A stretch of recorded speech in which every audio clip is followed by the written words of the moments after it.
Well, thank you very much, Mr. Chairman. I think Putin is determined to dominate and control Ukraine, to shape its orientation. This is a matter of deep personal conviction for him.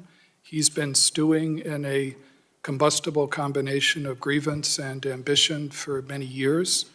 That personal conviction matters more than ever in the Russian system. He's created a system in which his own circle of advisors is narrower and narrower. COVID has made that even narrower.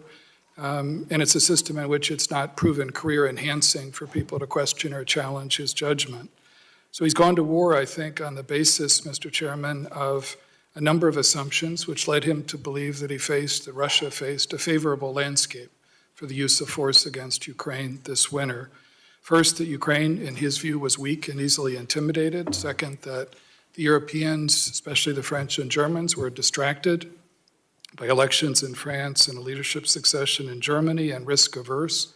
Third, he believed he had sanctions-proofed his economy in the sense of creating a large war chest of foreign currency reserves.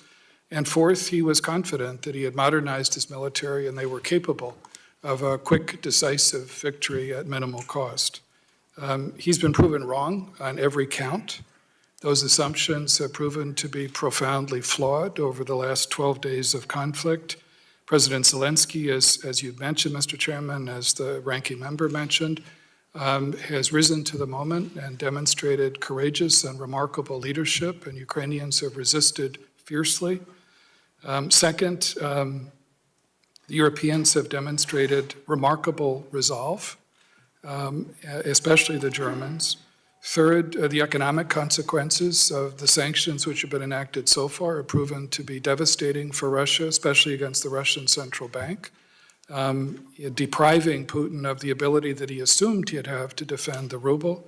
And fourth, his own military's performance has been largely ineffective. Instead of seizing Kiev within the first 2 days of the campaign, which was what his plan was premised upon, after nearly 2 weeks, they still have not been able to fully encircle the city.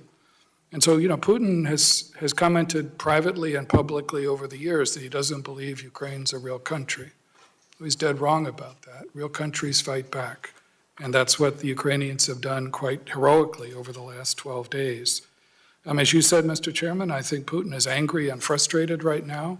He's likely to double down and try to grind down the Ukrainian military with no regard for civilian casualties. But the challenge that he faces, and this is the biggest question that's hung over our analysis of his planning for months now, as Director Haynes said, is he has no sustainable political endgame in the face of what is going to continue to be fierce resistance from Ukrainians. So I think that's what his calculus has been, and I think that's the reality of what he faces today. In terms of casualties, I know General Berry may want to comment on that, but they've been far in excess, Russian military casualties killed and wounded, far in excess of what he anticipated. Because his military planning and assumptions was premised on a quick, decisive victory, and that has not proven to be the case. Director Berry, are you able to comment on that? And also, this massive column heading toward Kyiv, now maybe two massive columns, public reports suggest that they've run out of fuel. Are we learning that the Russian military is far less competent than we imagined? How do you assess their performance thus far? Chairman, I think the Russian army reformed into this thing we call the New Look Army. And they task organize themselves into smaller battalion tactical groups, and fundamentally, that is not a bad construct. I think they had a bad plan, and I think their logistics support is not what it needs to be to develop the situation that they wanted to do. And we can go into much more detail on that in the closed session. Are you able to say in open session how many Russian troops have been killed? With low confidence, somewhere between 2,000 and 4,000. That number comes from some intelligence sources, but also open source and how we pull that together. Director Burns, whatever Putin's plan may have been on the way in,